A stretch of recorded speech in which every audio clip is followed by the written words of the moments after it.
Okay, I'm going to start reviewing homework now. The 24-hour animation challenge is about to, it just says in the chat.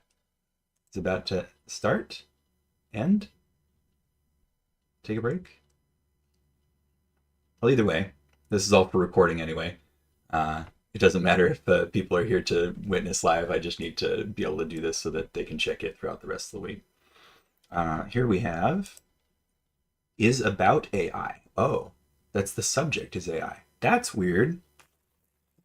Isn't that kind of weird? I guess not about using AI to make the animation, but about the AI, the subject matter. Huh. Interesting. Okay. I'm taking a look through here, and most of these have videos that we can watch. A couple of them didn't, and so I downloaded those. Luke, that was one of yours. It just had the project. So I was opening the project on my other screen. And we'll look at yours first since you're here. It looks like it's perfect. Looks like it worked out exactly the way it's supposed to. Hopefully you didn't have any trouble with that. I think it looked like it was going pretty smooth from when I was watching you work on it.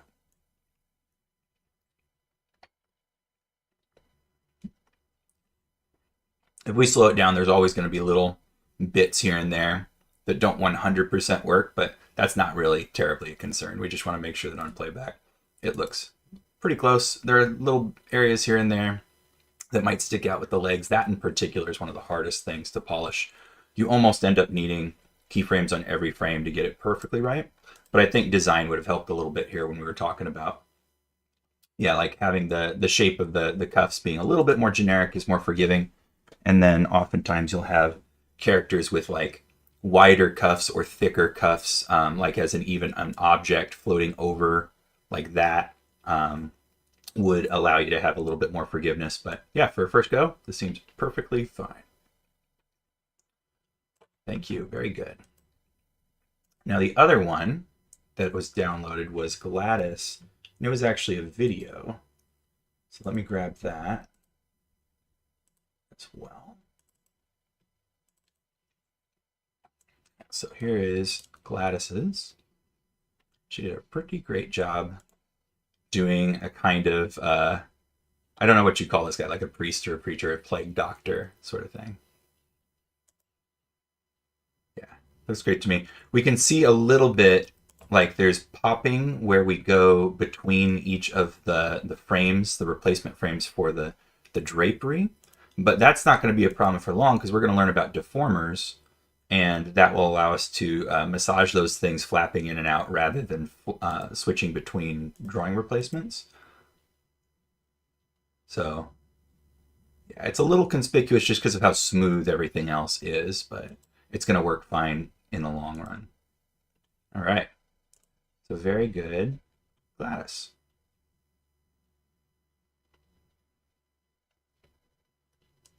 And later on, we'll also learn how to do like special effects of like lighting going across the background and things like that. Let's take a look at Benjamin's. There we go. Pretty nice.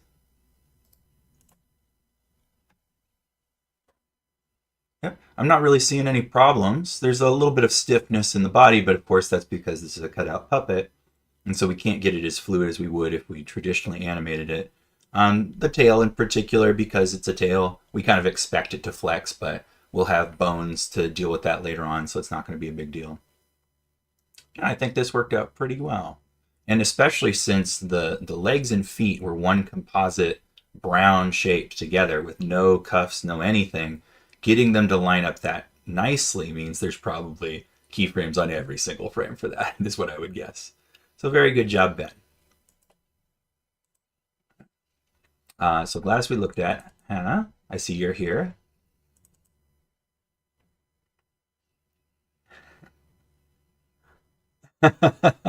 It's like the character is just learning to walk and trying this out for the first time, maybe. Hello. Yeah, this looks great to me. All the pieces of the body seem to be fitting together and working the way that they should. Nothing seems to be flying apart. I would say maybe having a drawing replacement for the arm for when you go up so that you don't continue to have the shoulder shape while it's facing upward. But other than that, I don't see any problems with this. Very good. And if you guys have any questions or anything, be sure to just type it into chat because I can see that there and I can answer it when I notice something pop up. Jasper's next.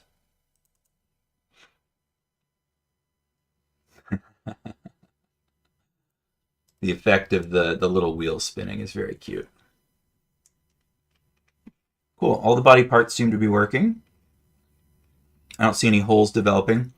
The crotch did disappear right here because I think it might be a part of the thigh drawing or something.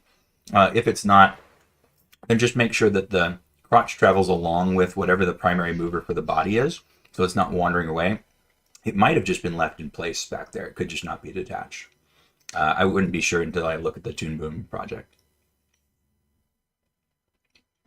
Very good, and I particularly like the secondary action on the whiskers and ears and stuff. Very good. Thank you.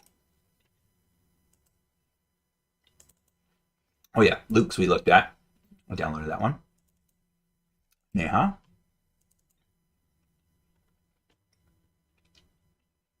All right, that worked out great. I was a little bit worried about this one because of the big chunky boots and not being able to have them lock in world space in place outside the character, but it looks like it worked out just fine. Yeah, very stylish character. Trying to see if there's any weirdness in the overlapping of the body parts or the various pieces of the head and neck, but I don't see anything.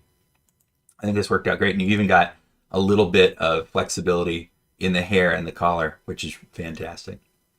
Hello. Thank you. Very good. All right. Well, I'm glad this is going so well for everybody. All right, Robert. We got 2 for Robert. Yeah, the hair does move great. Nice. Very good. Yeah, I don't see any problems. I think having the more traditionally animated cloak worked out really nicely. Yep, looks pretty solid to me. Nice and simple design. I saw there was lots of flexibility in the cowl and things that were available to you. And let's see what number. Ah, okay, we got some background here. Great. I saw some like little custom pieces in the feet. Let's see if we can. Yeah, there we go. Little crazy drag kind of blur thing going on in the feet there. Very nice. And it looks great on the background. All right. Very good. Thank you, Robert. Sasha. Cool. She looks so determined with that pose. You know, that body attitude. Very good. Looks like all the pieces are working properly now. Sasha tried something a little bit special in that she was trying to make it so that the hips could rock back and forth by putting a peg that was going the opposite way. So the peg wasn't going to the upper body, it was going towards the lower body and legs, so that you could move the character and bend either the lower or the upper body independently. And it looks like it's worked out because we can see some like sashaying hips as the character is progressing across. Very nice. I feel like there was one thing I saw with a foot. I'm not sure if it's an optical illusion. Like, I think the color on one of these feet changed when she was taking her step. Like, it might just be a different drawing replacement, or it could just be my imagination. No, I'm not seeing it now. Something attracted my eye about that foot, and I can't really see it now. So it was probably just an optical illusion because they're kind of crossing visually over each other and are similar shapes and sizes. Yeah, I don't know what that is. Or it may be the fact that the shadow that Pant is casting on the boot keeps appearing and disappearing because of how it's lined up. That might be what's attracting my eye, but that's a pretty nitpicky note and not something you need to fix or anything. Very good. Thank you, Sasha. Okay, so that was pretty quick. And unless somebody has something that they've dropped in right now that I need to download, then that'll be that, and we'll move on to our next topic.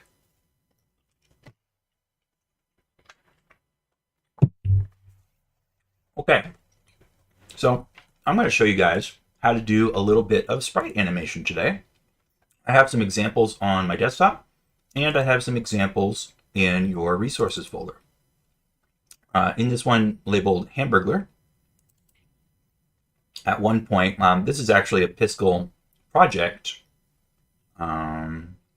This one is down here. I don't know why there's all these temporary files, the period and underscore thing. Those are not real, and I think I can delete them. I'm a little afraid to, but I'm pretty sure I can get rid of them. This is the Piskel project. So if you want to, you could download and open that, and what you would see is this. So that's a little sprite animated of the Hamburglar, just walking along with some hamburgers that I did last quarter. And what you can see here is that when you get designed pieces like hamburgers and hats and stuff like that, it takes an awful lot of effort in pixel art to render them. And so it's better if they're not rotating or changing dimension a whole lot, so things are nice and stable and easy to follow. But when you're shaping things out, like we've got the cape here, the arm shapes and whatnot, the reason that they're those funky colors is because it's easier to animate the motion of the thing first and then fill in the design, the specific colors and shading second, at least if it's not too complicated. And so here we've got two different use cases where for the hamburgers, I'm not going to have them dynamically moving and changing their shape a whole lot. So I just design a plate of hamburgers and I move it through space like this. Same thing is basically true for the head, but for the limbs, the arms and legs and body, that would be changing shape quite a bit. And so for that stuff, I need a silhouette to work with, and then I need to shade them in after. We're losing a little bit of visibility from the tie here because the gloves and the tie end up being the same color. If you look at a picture of the Hamburglar, which I think I have, yeah. So some reference pictures of the Hamburglar. He's got the same color. Although there's this hamburger pattern on his tie, and there's no way I'm going to get that on his tie, so I need to simplify a little bit. So what I might do is I might darken one of these or lighten one of these or put like a drop shadow across the tie so that it separates visually. But these purple arms, green leg, and black leg are really just to visually separate them so that I can see which parts I'm dealing with when I'm going through making my animation frames. And I can more easily plan out the animation. This is basically done as far as the motion is concerned, but it would take me a significant amount of time to color all of these bits in consistently enough that they're not flashing all over the screen. Okay. I also have one other example here, which is Krusty the Clown. I found that sprite on the right on a open source platform for video game assets. I forget which one it was. Probably one of the most popular ones. And then I animated him shaking his butt because it was something very unlike what he was already doing. But then I get to start from this design, which is already very nice and easy to work with. Okay, so just another example of doing some sprite art. I've got on my desktop a bunch of examples from past projects. So this one in particular, I've got lots and lots of assets from a game project that I did a long time ago with some students. And I've got design sheets with animated sprites in them. So here's a character, a little construction worker character, with a bunch of his loops playing side by side and some of his idles and stuff like that. So this would be like a damage idle and standing, crawling. I had his hard hat being something that could detach from his body, so it was actually parented and animated moving along with the sprites, but you could lose the thing and you could gain it back like a second hit. Jumping, walking, crawling, kneeling, stuff like that. The reason I bring this up is because you are limited sometimes in the shapes that you can achieve with a sprite character. You can't just use it like really low resolution, full drawn art, because sprites are made up of lots of tiny little blocks. And they're not very flexible, and their patterns don't look very good if they're not kept at straight angles or stair-stepping angles that are consistent. So you can look and see some of these legs or some of these limbs I try to stick to 45 degrees or 2 pixels down, 1 over, 2 down, 1 over, quite a lot, because those are the angles that limbs like this look best at. If you've never done sprite art before, the thing about it is that the bigger you go in resolution, so the more pixels you use, the less important each pixel is, and the less it matters that you're doing sprite art. So if you really want to do low resolution drawings, low resolution paintings like MS Painting, paint paintings, then that's not really in the spirit of sprite art. It tends to be sprite art if changing a single pixel matters somewhat, if it changes the way that you interpret the image. And because of that, you have to work at some fairly small sizes, and there's a large abstraction in what you're seeing. So you might not have noticed, but this character here is kind of rotating his head and body as he's doing his action, which means when one of those lines of pixels disappear, it's a pretty major change. And when shading appears on his ear, it's a significant change as well. The difference between looking at it forward and looking at it from the side. And stuff like that is a little bit hard to achieve sometimes. There's a whole lot of tricks for how to do it really well. There are whole communities like Pixel Joint, which is dedicated to displaying and having competitions for pixel art, and also educating people on pixel art. And their forum has a number of great tutorials on the topic. Here's a game level with a bunch of stand-in characters. Unfortunately, when I zoom in, it's very blurry with this image viewer, so I'm going to stay back a little bit. But this was designed to be a platforming level in Unity, where we hooked up a game controller to make this guy run around and perform all of his actions. And it was really fun, and all of these pieces could be generated procedurally and placed throughout the level. And here's my main character and a bunch of his different postures.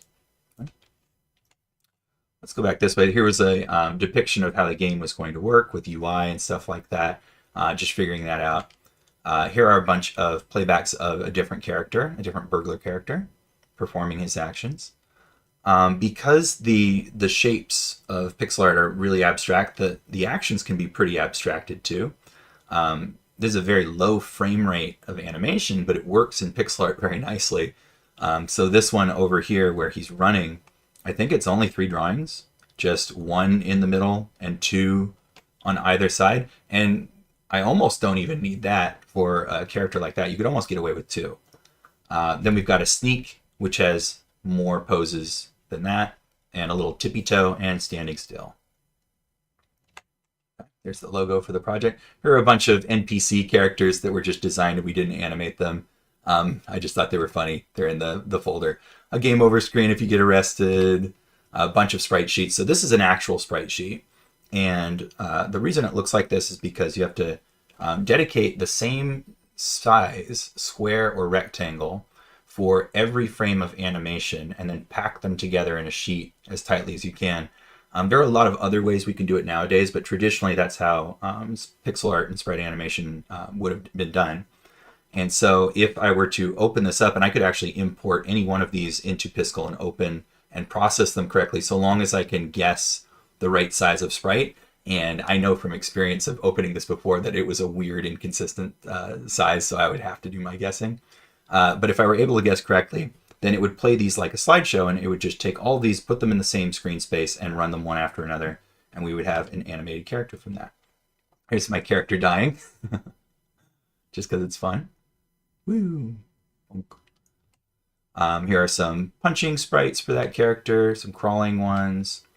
There is his dying animations, which I know I could make a lot more efficient now that I'm a more experienced animator. Walking backward, crouching, fiddling with something like he's opening a cabinet, tripping, or getting up actually is this one, taking damage. I forget why this is such a weird size, but I was doing everything basically wrong way back in the day. Jumping, running, falling on his face, running along, sidling. So you could press yourself up against the wall to hide inside a skid, which was fun to do. His normal walking kind of stalk animation. There's his tripping.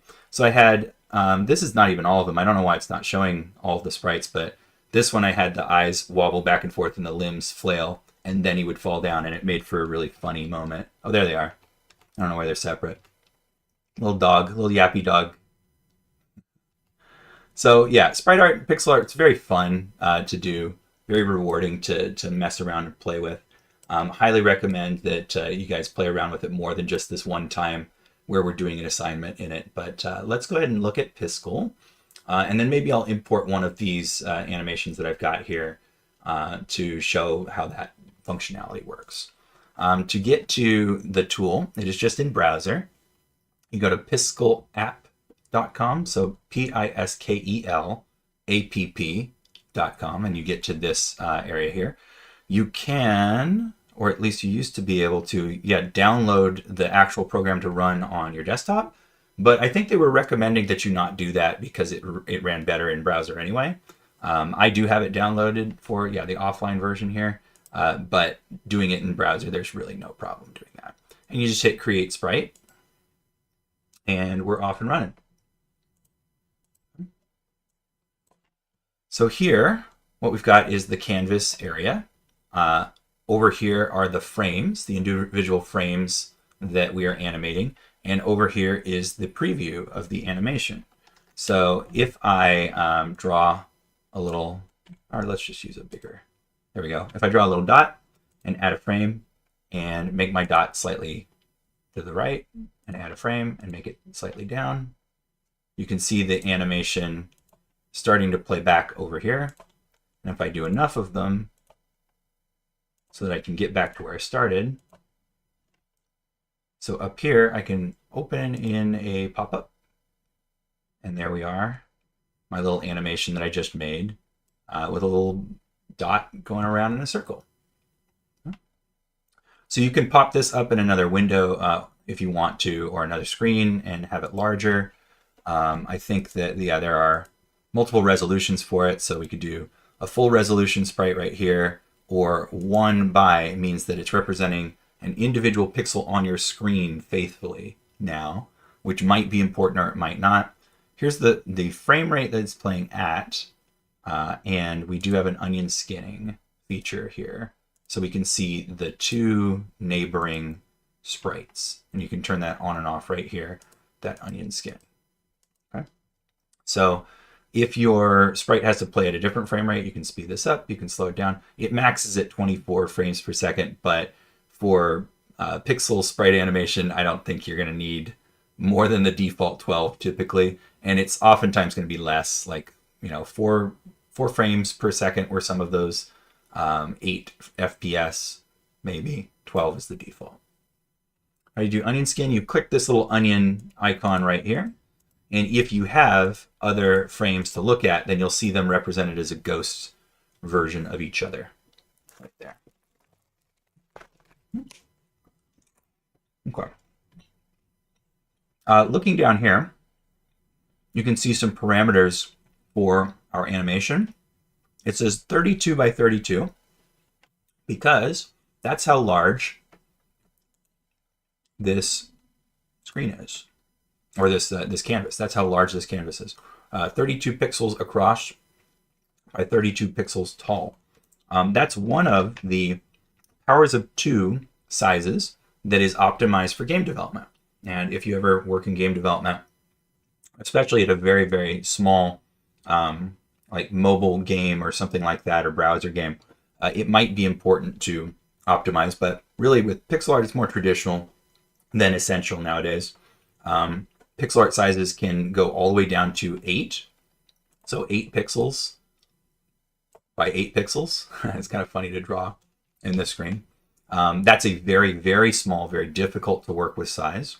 16 is not too bad. That's a fairly decent size to do your sprites at. 32, which is what we've got right here. 64 starts to get a little bit large for pixel art, but if you had some very elaborate pixel art, very, very nice looking stuff like Owlboy was a game that was entirely rendered in pixel art, they might be doing larger sprites than 64. And then the next power of 2 up from that is 128, and that's where you're starting to exit pixel art sizes at that point. So I recommend that you try to work smaller if you can, but don't think that you've got to go all the way down to 8 pixels or 16 pixels. 32 is perfectly reasonable, and so is 64 to work at. If we wanted to, change the size of our project. We've got a bunch of buttons on the right-hand side over here before I get to all the tools and things. Our preferences, we'll just start with right here. The background right now is being rendered as this grid because it's transparent. It's usually pretty important that animated sprites have a transparent background because they need to fit on top of background art without just being a solid block. So you can represent that however you like here. I like the default here. And then also layer opacity is a slider, which will affect, we have the ability to make different layers of art, which can really help making certain kinds of sprites. So that if you have a solid piece of artwork, you can just move it around. And if you have drawn layers, you can draw those layers. But right now it's not doing anything, so we'll wait until we have other layers. Here's the maximum FPS, so I guess we can turn it up higher. And then color format, RGB or hexadecimal, it doesn't really matter to me because there's a picker, so I don't really mind. You can turn on a grid. Let's turn it to green so we can actually see it. So this pixel grid here is 1 pixel each. So you can see exactly where the grid goes. Would I ever work this way? Hell no, because this is very, very annoying. But you can change it to, oh, that's the thickness of the grid. Wow, that would be especially bad. The grid spacing, so here's every 2 pixels, every 4, every 8, every 16, 32 is the entire thing, and then 64, we won't even see it. The reason they make this available is because rather than just doing animated art in here, you can also make tile sets. And if you're going to build a game out of sprite assets, tile sets are how you build the environment. You build like an end cap of a platform over here, for example, and then the middle part of a platform over here, and then another end cap for a platform over here. And so now you can make a platform of any length by duplicating this center one over and over and over again, and then putting the end caps on when you're done. So that has utility beyond sprite animation. Or if you just wanted to know where the center of this sprite is, you could set it to 16, half of 32. And now we know that that's the center line. So if we're moving something back and forth or trying to idle on the spot, then we're not wandering too far, and that could be a help.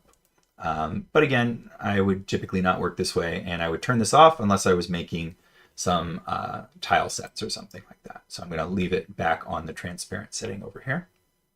Actually, I don't have to do that. I could just disable grid. There's a checkbox for it. So why does this even exist? The transparent, okay, I don't know. Tile mode is actually kind of cool because I mentioned that you can make tile sets with this. If you turn on tile mode and zoom out, then you can see how this tile would look next to a grid of itself over here. So really quick, just because it's distracting me, I'm going to delete all my animation frames over here. So now we've just got this one solid drawing. So if I want to make a continuous pattern across like this, I could make sure to line up my art with itself over here. And then we could also do it this way. And we've got art that would be able to seamlessly line up with itself again and again and again. So if any of you have ever, like, I don't know, messed with Minecraft textures or something like that, then this is how it would work. You'd want to make sure like your grass or your dirt would be able to seamlessly tile with itself over and over again. Sometimes only one direction is important, like horizontal or vertical, and then you can just ignore the other one. But it's a really nice feature to be able to have that, and you can turn it all the way up to full opacity to where you can't see the duplicate tiles, or you can have it very, very faded to where you can clearly tell which is which. And I'm going to go ahead and turn that off for our purposes because we don't need that. Okay, resizing is right here.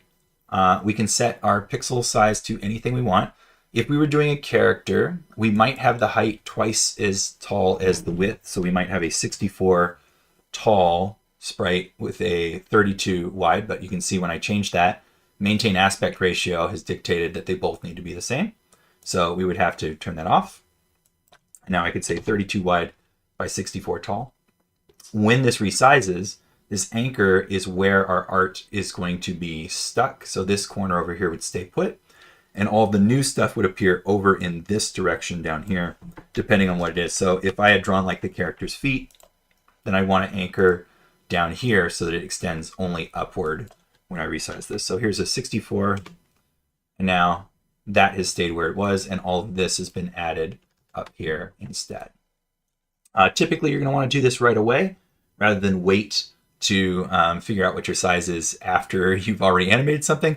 But you could also just try making a design in here and seeing how big it ends up being. And if it's just a little tiny guy like this or something, then you can fit that easily in a 32. But then if it needs to be bigger, then you could resize as you go before you start your animation. And that would be perfectly fine. Let's go ahead and go back to 32, 32, just like that. And let me see, there's a default here that you could set to something if you're going to do many, many different files. And you can resize the content. Let me caution you against that. If you draw something small in pixel art and you blow it up ×2, it's fine. If you blow it up to any other multiple, it's probably going to start to stretch and warp and look pretty bad. In general, we don't do things like rotate pixel art outside of a 45 or a 90-degree angle. We don't scale it very often. It treats it really badly, and it tends to look awful. So just be careful about that. Here's where you can save your file. This is a working Piskel file, so you give it a name right here. Whoa, give it a name right here. I guess you could give it a description. I think that would only appear in this program. And then when you save as a .piskel file, you download that and you're able to open it anywhere. You can also save in browser, which I think means your temporary internet files. I've tried it before and it's been fine, but I'm a little superstitious about stuff like that. And so I'd always rather have an actual file that I can see than saving it somewhere that I don't really know where it went. Exporting. There are a whole bunch of options for exporting. You can also scale up the thing that you're exporting by many, many multiples. And I'll tell you guys, if you are going to make a nice animated sprite to export for us, please, please, please make it bigger than 1 times. When you export it, make it 8 times bigger or 4 times bigger or something like that. Otherwise, we're never going to be able to see it. Okay. We can make an animated GIF that loops repeatedly. We can make a PNG sprite sheet. So this will take all of your animation frames, separate them into individual components, stack them side by side, and give them to you, which is very nice. We can make a zip. So each individual frame is saved as a single PNG with a serial number, I think. So they'll name it like sprite 1, sprite 2, sprite 3. You can even split it out by layers if that's important to you. So you could have, for instance, a generic character and have a different costume animated on top of them and separate those out, which is really, really nice. And this other export is a C file. I've never actually tried that. I don't really know what that means. So that's the only one I've never really messed with. But these two are great. So animated GIF is what I would like from you guys for this assignment. But PNG sprite sheet is really great. And let me see if I click that. So right now, yeah, we've only got 1 frame. So it's just choosing it for us. But it tries to do the most even distribution that it can. So if you had 8 frames, then it would probably give you two rows and 4 columns, something like that. And it'll tell you the ending final size that it's going to give you. Since I took this 32 pixel square and multiplied it by 8, it's going to give me a 256 pixel image at the end. So if we drop this back down, we can see exactly how big the thing that we're going to export is going to be. And then finally down here, we've got import. You've got a bunch of different options for importing as well. We can import a Piskel save file. Load a local Piskel saved in the browser. I don't have any, but I do have Piskel files that I could browse for. Or you can import an existing sprite sheet or animated GIF, and it will break it out into images for you, which is fantastic. So I'm going to do that real quick. I'm going to find, where did I save my stuff? It is in, I need to locate that real fast. Okay, work, okay. And paperless examples. Okay, so here I've got, which one did I click? I clicked import from picture. So I think this is the one that is already a sprite sheet. Let's find out. Yeah, so this is a single image with 4 frames in it. So import as a single image, it'll just throw this into the project. But import as a sprite sheet, then I can tell it how big the frames are and get animation right out of this. Since this is 128, I know that it's half of that. So it looks like I had 64 by 64 frames. And now you can see it's evenly distributing that. This offset is if you had a, I think it's if you had a gutter. No, it's like offsetting by, what is it doing? It was scooting it, but now it's destroyed everything else because I guess we don't have enough room for that. I think it's offsetting like if there's a gutter between your sprites of like a no man's land. I don't know why, but some sprite sheets do that. I never tended to do that because although you could have graphical errors if it filled up like the entire bottom of a sprite sheet, those were easy enough for me to solve in Unity, and so I never had the need to do this. So I'm just going to hit next. Should I combine this with my existing work, or should I replace it? I'm just going to replace. Combine means that we would keep this other layer that I've got as one of the layers of my current animation. I'm just going to hit replace. And now here we've got, a very, very fast little hamburglar. There he goes. He's booking it out of here with those hamburgers. Okay, so we could turn the frame rate down to something more reasonable. I think 4 is what I had for him, 4 frames per second, because I've got 4 frames of animation. Now we can see that the onion skinning is really working. We can pop through each of these. I don't like to leave the onion skinning on for very long because I find it obnoxious. And so we'll turn it off and we can see. Okay. So that was one way we can import things. Let me browse for a Piskel file. Yeah, we do have this one. So same thing. I think this maintains that I had several layers, hopefully. We'll replace again. Yes, okay. So now, if I turn on the onion skinning, it's only relevant to the layer you're currently on. And that layer is legs, as we can see. The head layer doesn't even include the hat, apparently. It was just the head and the tie. Now we can see the tie unobstructed. I've got a hat layer, which I don't know why it was separate, but it was for some reason. And the burgers, which includes these little gloves. So now that makes it really easy to individually animate those components and combine them together into our sprite, especially since these are ones that I don't want to redraw over and over again. They're just going to be relatively stable. And the only one that I'm really drawing on is this rough layer, where apparently I don't have arms in this one. I did those at some point later on, but yeah, I don't have any visible arms. So I could add even another layer for arms if we wanted to. The layers interface is a little bit weird. When you add a layer, it just gives it a generic name. If you double click on it, you can name it something else. And then this little letter A on the right-hand side is how opaque you want your layer to export. So 1 means 100%, 0 means completely invisible. Any decimal number between those two will be something else. So I'm going to delete that new layer, and I'll set the head to 0.5.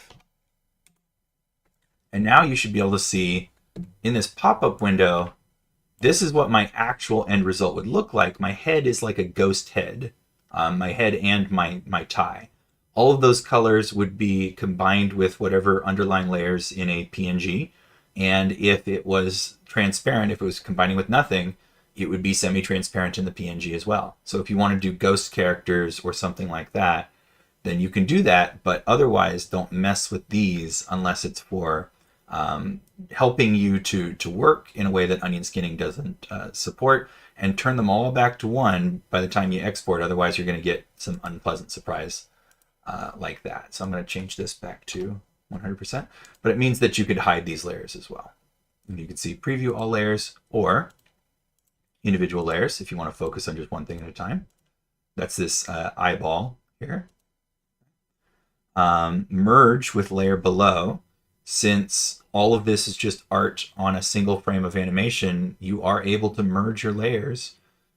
Be careful about that because you're going to lose the ability to edit those things separately, but if you want to, you can do that. You can edit the layer name. You can also double click, and we can rearrange them with these arrow tools over here. I don't know what the limit of the number of layers is. I don't know if there is a limit. I've never hit it. I've been very happy with the fact that they provide that functionality. Okay. You're going to see over on this right-hand side, we've got some transform tools, including counterclockwise rotation. We've got flipping horizontally, clone current layer to all frames, and align image to center, which is kind of cool. I'm just going to click this. It does exactly what you'd think it does. Do I generally want that? No, but it's cool. So what in the world are we doing here? Well, for some of these, the flipping horizontally, it could be a real big help. If I wanted to make a separate set of sprites in some other direction for some reason, I could click that and have my art facing the opposite way. Or if I was going to animate this character doing a turn, I could duplicate this layer like this. And then on this new one, click that button and have my arrival frame. And now I would only need to add a frame in between these two, which we can do like that, where the head is in the middle, making its transition between. So we have our left facing transitional and then right facing frames. I'm going to go ahead and delete those. Okay. So that's real nice. Rotation. Oh, and all of these have these little pop-ups of modifier keys that you can use. So Alt instead will flip vertically rather than horizontally, which is nice. Alt will rotate clockwise rather than counterclockwise. Clone current layer to all frames. I'll get to that in a minute. Okay. And apply to all layers. So we could be flipping the entire sprite here. So we've got his whole body's back there somewhere. So if I hold down Control, now the entire character is facing to the right instead of the left. I'm using Control Z, by the way, to undo. If you didn't already figure that out, it works right here in Piskel in the browser. And then Shift apply to all frames. So we could flip the entire animation's worth in a different direction. So if I do just Shift, it's only his head that's flipped to the right, but it's all frames of his head. And if I do Control and Shift, now the entire animation's worth is flipped the opposite direction, going to the right instead of the left. And I guess if we did Alt, Shift, and Control at the same time, now he's entirely upside down. So we got that option. Okay. Rotation. I warned about rotation, but if you rotate 90 degrees, your pixel art does not get destroyed by doing that. So just keep that in mind, that we don't have the ability to rotate in some arbitrary number, so like 45 degrees. And that's probably because it was going to be very, very hard to program for this person to do. And it would generally look like crap as well. So Control, we could rotate the entire frame, right? Not the entire animation, just the entire frame. And then Shift, we could rotate all frames of the head. And then Control and Shift and etc. We could rotate other things. So hold down Alt, we can go the other way, right? Just like that. This could be labor saving potentially, so nice to have it. Okay, so clone current layer to all frames. So what that means is if let's make a new layer. If I had like a little flower pot or something over here, and I was going to progressively have a flower grow out of it, I could click this to start with a flower pot on all frames. And then on frame 1, I could have it starting, and frame 2, I could have it getting bigger, and frame 3, I could have it even bigger, and frame 4, I could have the full flower or whatever it was I was doing. Okay, so that's why you might do that. Sort of copy the contents to all of the different frames that we currently have.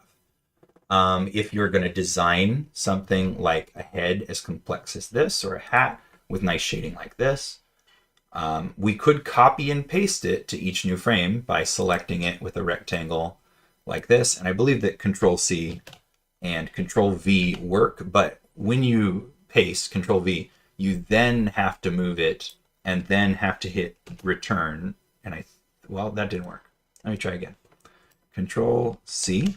Oh, first move your selection, then hit Control V. There we go. That's how it works. So we could do that, and we could get that contents on all the different frames, but we don't have to. With that button, we can just make it present on all of our different frames and then move it around to animate it. So that's why that exists. So let's get rid of this. Actually, if I clicked it now, all of my flowers are grown flowers in all of my frames. So you can see that. So let's go ahead and get rid of that layer. Okay, so that's all the functionality over here except for the color palette, which is kind of interesting in that you can save and export these color palettes, I believe. We can import them from other files. Oh, your Piskel file includes your palette, is the thing. So it can sometimes be very important to have your colors consistent between files. So you can import this from another existing file and get this color selection. But what's going on over here is that this color palette is reactive to what's in my file right now. So if I get a pencil, choose a different color entirely than what I've got on screen like this and draw it in. So now there it is. That's the color that I just used. And you can see it's currently selected. It's got the little arrow. I believe, yeah, Alt clicking will eyedropper. So now when I draw something over here, you see nothing new added because we already had that color, which I believe is this one right here. But you can also select your colors by clicking on your palette, just like that. Let me turn this bigger. There we go. And so since I just erased that lime green in the only place it exists in my entire file, now it's not a part of my palette anymore. So keep that in mind, that if you don't have it somewhere on screen, then it's not going to exist in this color palette. Yeah, just kind of how it works. Okay, so let's finally then start looking at all these tools over here, which is how we create our art. I'm going to go on frame 1 here with my little hamburger guy.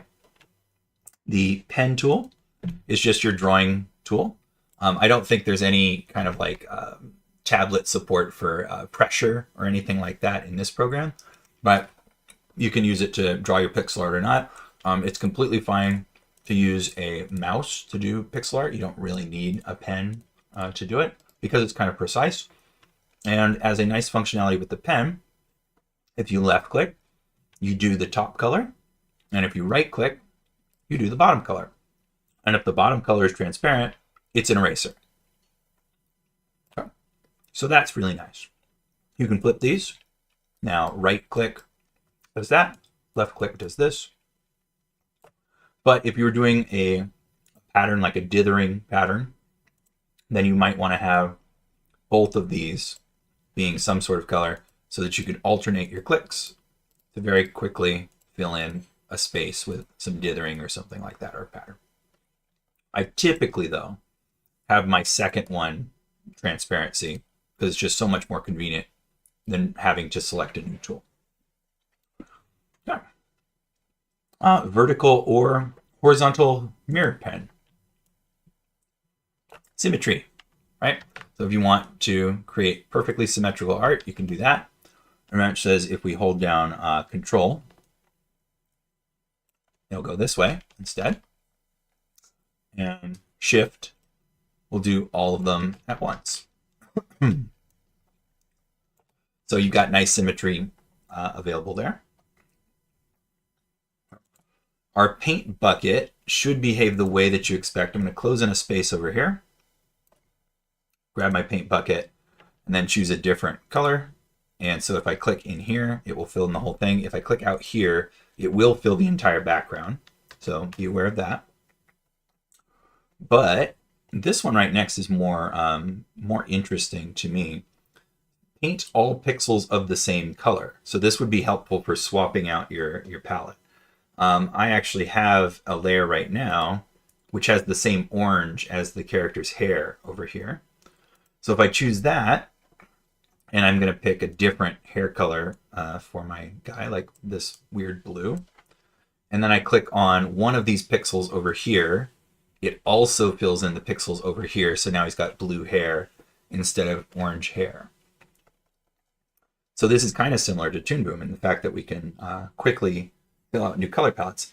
If we do Control, it'll apply to all layers. And if we do Shift, it'll apply to all frames, which is great. That's really cool functionality for a free tool like this. So if I do Shift, my Hamburglar's hair is blue for all of these frames now. Okay, so a very quick way to change what your art is like. I'm going to do a rectangle selection here and hit backspace to get rid of something. You can also use either of your selection tools to grab and then move something, but I believe we have to hold Shift if we're going to do that. Let's see, there we go. So if you hold Shift, and then what do I have to do to finalize it? Nothing, just click off of it and it finalizes. It just looks a little bit weird when you do it. So you grab hold of something with either one of these marquee tools or selection tools, hold down Shift and move it.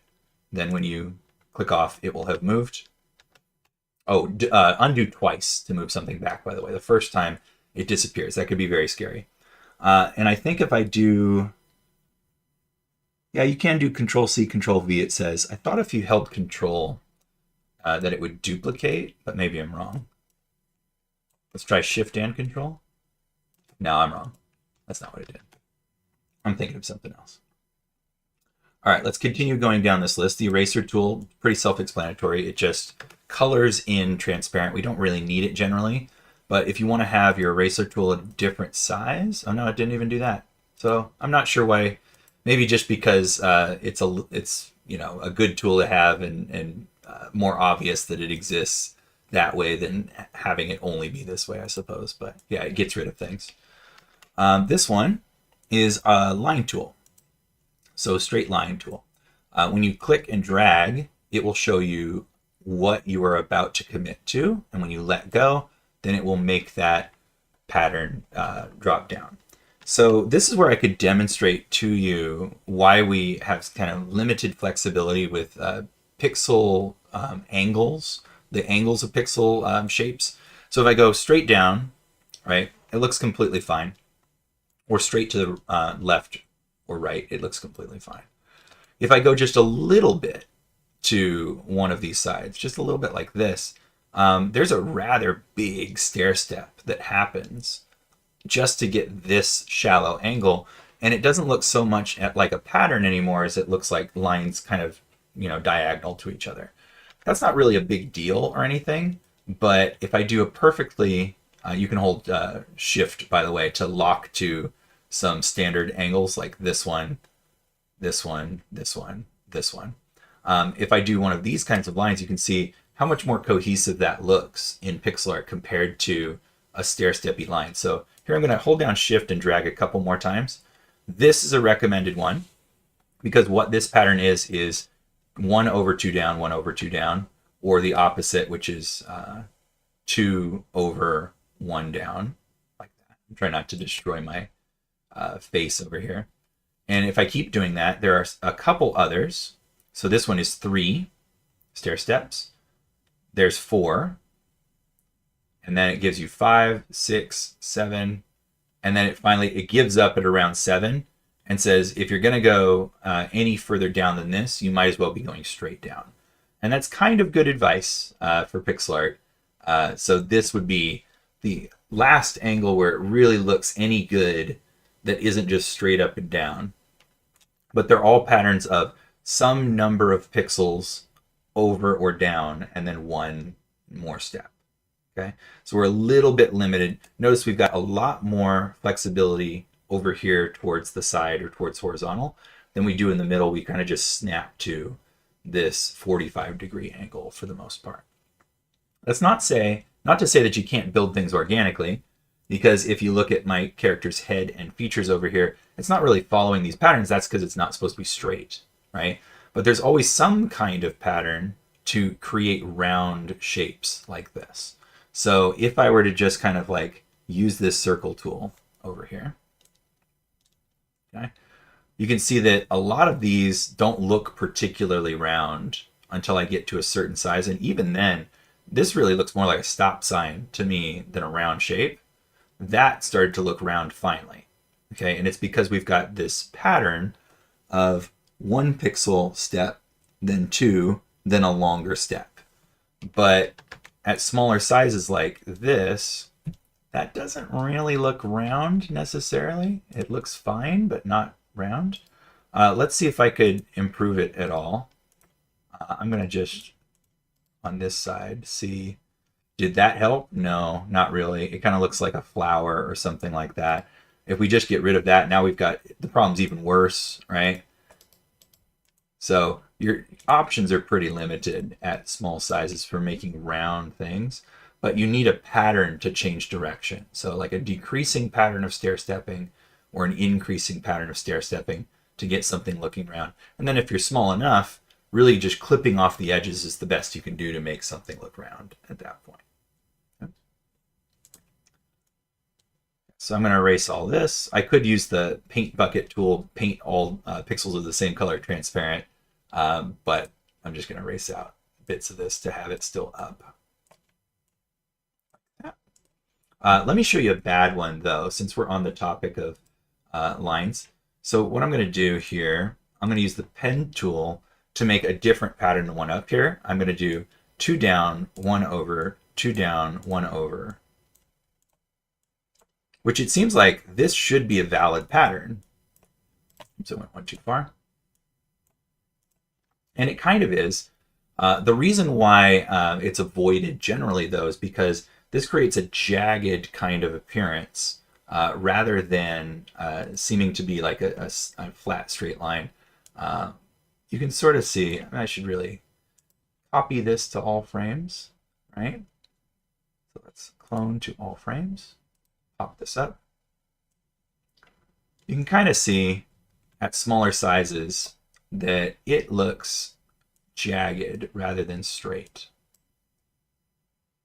Not too bad, like this is one of the few that you could kind of get away with, but these patterns that aren't consistent, that they aren't just a single step of 2 or 3 or 1, tend to look kind of weird and tend to try to be avoided amongst those who do a lot of this stuff. Okay, so just keep in mind that that's something that you should do sparingly, if not at all, if you can help it. All right, continuing with our tools over here, and let me go ahead and erase all this stuff out. We have a rectangle tool and a circle tool, as you just saw. So rectangle tool, you can hold shift. Ooh, it is going to actually make a rectangle with this thick line, by the way, if I leave that on, just so you're aware. You can hold shift to keep it being perfectly square, or let off shift and you can get a rectangle shape of whatever size you're dragging. And then the circle tool, it is very difficult to create nice looking circles in pixel art by hand. So it's really nice to be able to have this. Holding down shift, you get a perfect circle. Letting go of shift, you get an oval.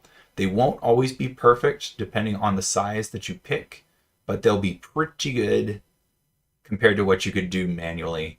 And then you could always edit it a little bit. If you don't quite like what you're seeing, you could change it by hand just a little bit. Okay, but you can see like this one worked a lot better than when it was 1 pixel wider. It didn't really look very nice. But you could also grab this and let's hold down Control. No, it was Shift, wasn't it? Shift. Shift. And I could widen this by 1 pixel and fill those in, right? Or 2 or 3 to get a different kind of effect, like if I wanted a cylinder or something like that. Now, those ends don't look round anymore. They're a little bit flat. I could figure out what it takes to make them look round by messing around a little bit, maybe like that or something. Who knows? We would have to mess around a lot with it. Actually, that worked pretty good. 2, 2, 2 looks pretty nice. Yeah. So we could figure it out by messing around with it, but these are really nice, helpful things. We've got a move tool. So you can move the art on the current layer. If you want to move every frame, we've got the same hotkeys. And if you want to move all layers, we've got the same hotkeys. The wrap canvas option is neat. Again, if you're going to do tile sets or patterns or stuff like that. So holding down Alt, right, I can not only offset it, but I can actually get the contents back on the canvas on the other side over there, which is neat. That's how we used to create seamless tiling repeatable textures in Photoshop as well, is that there was a filter for doing that. But now we've got better tools for that, so we don't have to do it anymore. Lasso selection, just like the rectangular selection, only you draw out the shape that you're going to deal with. So you can get very particular parts of your pixel art if you want to, instead of just the entire thing. A lighten and darken tool. Here's one that I don't tend to ever use. So if you drag over a section of art, depending on how long you stay there, I think it is. No? Depending on the number of times you go back over the same section? No? It seems like when I move my mouse at all, if I'm still within the same pixel, it lightens again, which means like the screen space that you've got is what really matters here. So I moved twice on that one and it got lighter. Just like dodge and burn tool in Photoshop, you tend to avoid this one, but it's here just in case you need it.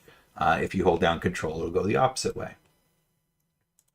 And you could just single click repeatedly to try to get to your color choice. So after 4 clicks, I got to a color that is almost the same as this shading color that I picked over here, only that shading color I picked manually and put a little red in it, so it's a bit nicer. So yeah, all of you guys that have done digital painting before will know maybe that's not the best choice, but it can help. Dithering tool, this one is cool, and it's particular to sprite art. So it's going to use both of these colors that we've got here. And when I start clicking and dragging, it's going to just color in every second pixel with my front color and every second pixel with my back color, like that. So if I choose a somewhat close color, let's do like a lighter blue like this, and now I drag, it's making like a checkerboard pattern with both of those colors. If you're not familiar with sprite and pixel art, you might be wondering why it is that you would want this to exist. And it's because this is a way to create shading effects with less color choices. Rather than making an in-between color choice, we can make a fade of 2 different colors to save palette space. That is a traditional holdover from games going back to the 80s, where you really only had the ability to put down a limited number of colors anyway. But it's also sort of an aesthetic choice now, because if you can make your sprite art beautiful with fewer color tones, it's just considered to be a greater challenge and maybe a little bit more elegant. So for an example, I'm going to just grab the pen tool over here. What I've currently got is my dark color in front. So I'm going to color in this one dark, and I'm going to color in this side light, and we'll see if I can fade them going across. So one of the ways that we might do this is by getting rid of a couple rows before we have the full transparency. In fact, I would probably do it like this, offset them like that.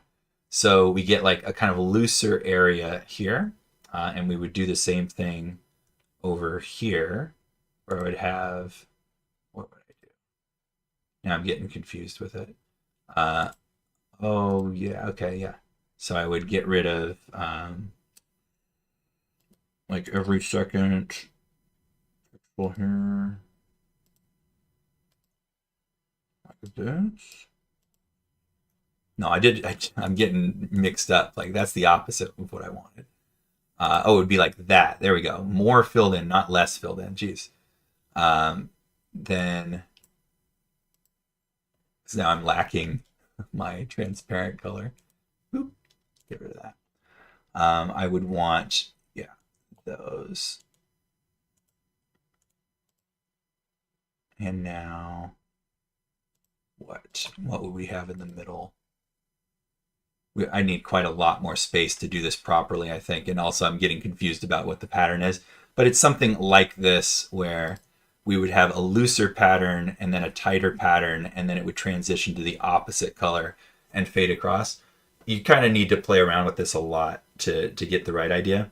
I can kind of demonstrate on a round shape, like this character's face really, but let me go ahead and delete out a lot of this stuff, and I'll try to show a practical application of this on something round.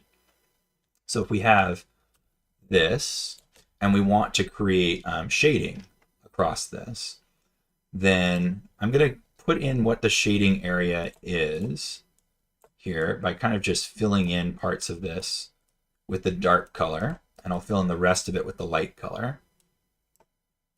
And this could take a little bit of doing depending on how round you want it to actually look. So maybe something like that. I actually really want my eraser back. Oh, let's just fill it in with light color, and that'll help. So you can get an idea for like how picky this can be by doing something like this. Okay, that's a little bit better.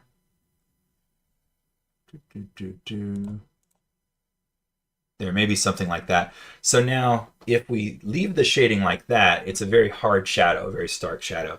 If we can, though, we can put in a dot matrix pattern like this, going back and forth, right? A dithering pattern as a layer.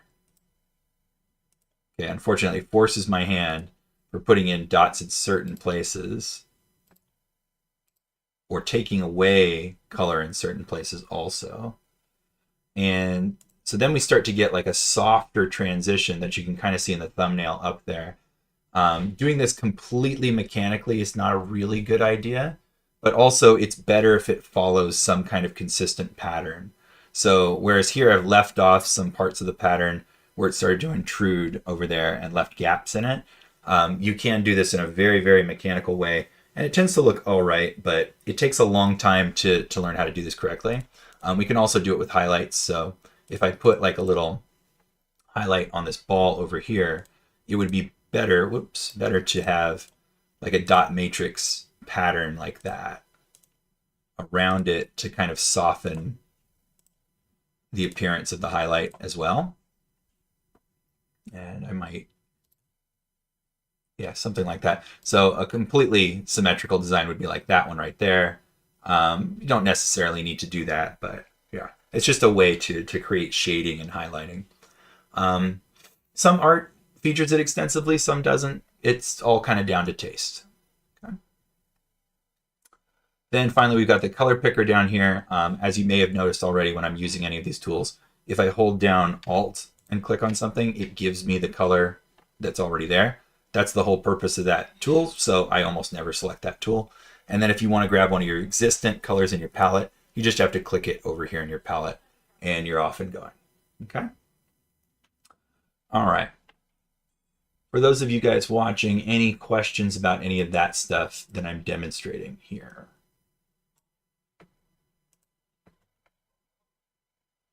And I'm going to see if I can't grab an example to work on.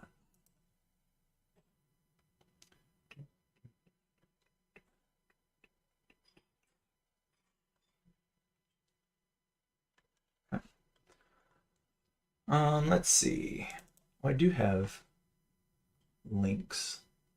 Oh, I do. Yeah, okay. Maybe eventually, if you guys show interest in this, then I can give links to tutorials and stuff like that. But you can just as easily search for and find that stuff yourself, really.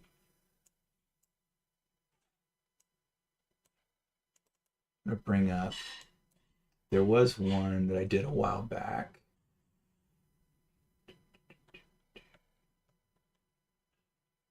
And I'm having trouble finding any of my examples right now. Yep, don't know where they went. Oh, well. Okay. So the only thing that I haven't really covered extensively yet is the frame stuff over here on the left. And for that, it's probably best if I just start with a fresh file to show how all of that stuff works. But at that point, you're really off and running, and you can do whatever you want at that point. So let's go ahead and do a new sprite. So if I hit create sprite, it's going to pop up in a second window. And this one is still here. If you try to close it, it's going to warn you before you leave. Okay, but here I've got a complete brand new pixel art file with no palette because there are no colors in it yet. So to deal with the frames over here, we need some subject matter to move around or to draw frame by frame. So here I'm just going to blacken this, this shape here and maybe use the move tool to move it around the screen. You can see a preview on each of your frames over here, and keeping in mind that you've got different layers, what we could do is we could animate this ball moving around and then something secondary trailing along with it, like a tail or a cape or hair or sparkles or mist or something like that. If I add a new frame, that new frame is blank. And if I want to see what was on my previous frame, I use the onion skinning tool and I can see what's on frame 1 and also what's on frame 3 if we have one. Okay, but we don't have to add new frames that way. We can also duplicate frames. So if I click this button here, then we start from that same position. Now we've got 2 copies of the same thing. And I could move this around just a little bit like that and duplicate again. And move a little bit more and duplicate again and move a little bit more, etc., etc., etc., and build up my animation that way. If you want to reorder your frames, so like you're making maybe keyframes and you want to put in-betweens in here, you can click and drag this to reorder the frames wherever you can drag and drop them. Okay. And you can also delete your frames just by clicking the little trash can there. So here's what I'll do. I'll take this as my starting position, and I'll move it over to here as my ending position. And this time, instead of duplicating and moving straight ahead, I'll try to fill in betweens with this. So I'll try to make it zip from one position to the other. Okay. So I'm going to duplicate my starting frame and move it just a little bit in the direction it's going to go. And I'm going to duplicate my ending frame and I'm going to move this one back a little in the direction that I want it to go. Then I'm going to add a blank frame and place it in the middle. And we'll try to render out some like stretched version of this ball so it can quickly zip between the two. That's going to be a little harder than you'd think because of the nature of pixel art, of making this thing feel more round and more natural, because now we've got these big blocky shapes to deal with, right? So something like that looks kind of fine. It kind of doesn't actually, but kind of fine. Something like this, depending on which direction it's going. At least it's a nice in between. You can see the preview up here in the window. Even with just those 5 frames, I've kind of done the thing that I wanted to do by doing that. We could try to further refine it. Yeah, it kind of works. I could overshoot and settle back by adding a couple more frames in there as well. I could start to try to distort this one, but remember that that is a slightly difficult thing. If I just shave off the sides here, whoop, I've created more of a square blocky shape. I haven't really rounded anything.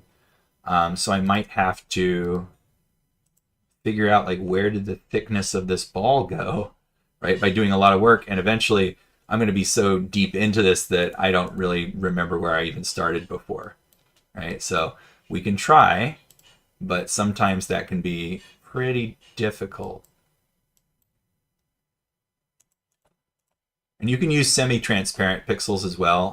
That is anti-aliasing is one of the methods that pixel artists use to try to soften out the appearances of their pixel art. Actually, that didn't really harm it too much to do it that way.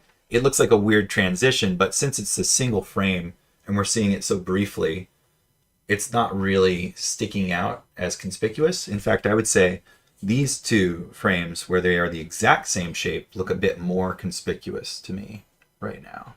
So yeah, it kind of worked. Let's try to make it hit a further position and settle back instead. So I'm going to go ahead and duplicate my last frame here. And this one, I think, no, I'm going to have it, yeah, almost arrive. I'm going to actually move this back a little bit, like here.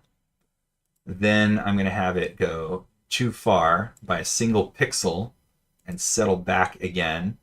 And now I'm going to duplicate that a couple times so that there's some resting place at the end. So let's see how that looks. There we go.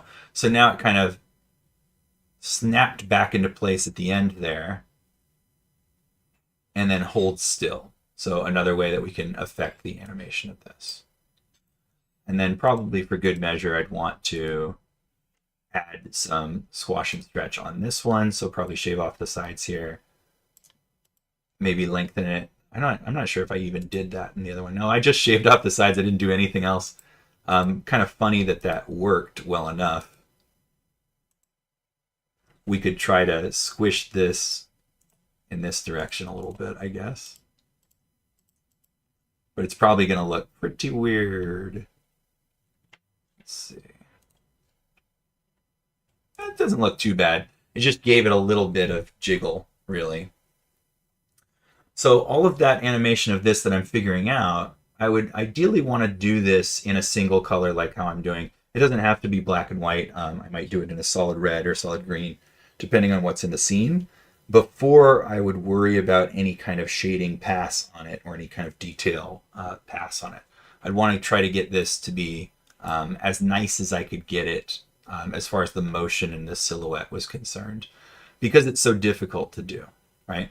And if I had any misgivings about this animation, like maybe I want this to travel around in a crazy pattern before we arrive there, you can use the extra layers as a way to guide that. So I could now, let's pick a different color, pick a red, and I could kind of draw out what I want that pattern to be on this layer, so that when I go back to this layer and preview all layers, oh, there we go. The black one is the one with the ball on it. So I'd probably name that. And name this one like my path, which I could refine and all that. Let's go ahead and swap the position. So this one's in front.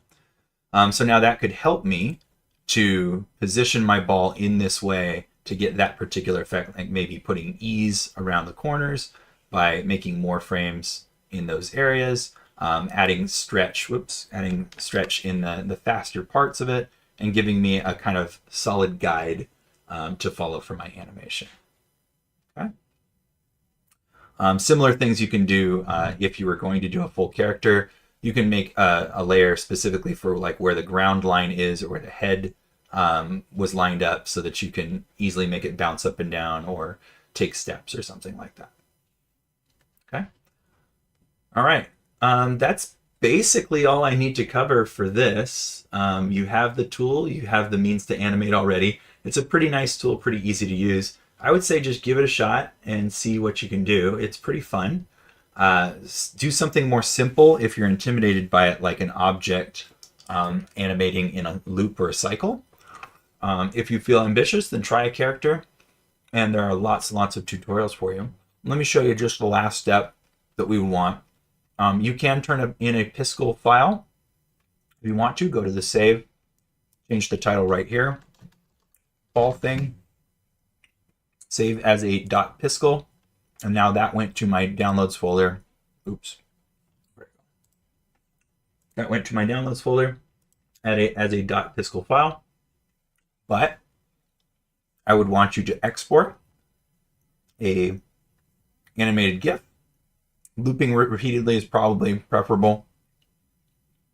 And please turn the scale up more than just 1. Turn it to like, you can turn it to 10 times if it's a small enough one. 8 times is perfectly fine. Just something more than 1. Let's do an 8 times animation of this happening. I've actually got still my guide in the background there, which I could turn that layer to transparent to get rid of, or I could make it present on every frame. But that's what's going to happen right now. Hit download. Okay. And now, there we go. So, can I view this? I want to view it at its original scale. 1:1. That's how big it is for real now. Okay. Which is decent. It's viewable. Compared to what we would have been looking at would be this up here. Okay. And when we view these in Google Drive, if they are teeny tiny, they are just illegible. Like they're going to be all blurry. Okay. All right. Do you guys have any questions, or are you good and prepared to work on this?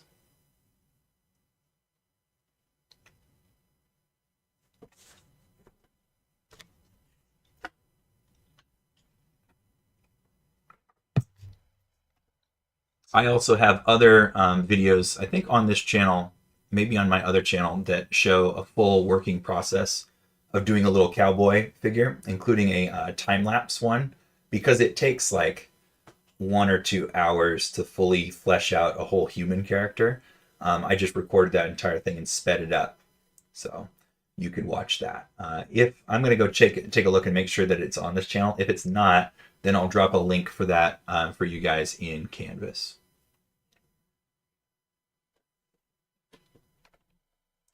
All right, not seeing anything in chat, so I think that I'm going to assume you guys are good and probably enjoying the 24-hour animation competition. Thank you very much for viewing this. We'll go ahead and see how all this went next week, and I absolutely want to see the results of the 24-hour animation competition, whatever you guys come up with. You can make your own folder for that in our Google Drive folders here and drop something in so that I can see that, because that sounds really cool. All right. All right. Thank you guys, and I will see you next week. Bye-bye.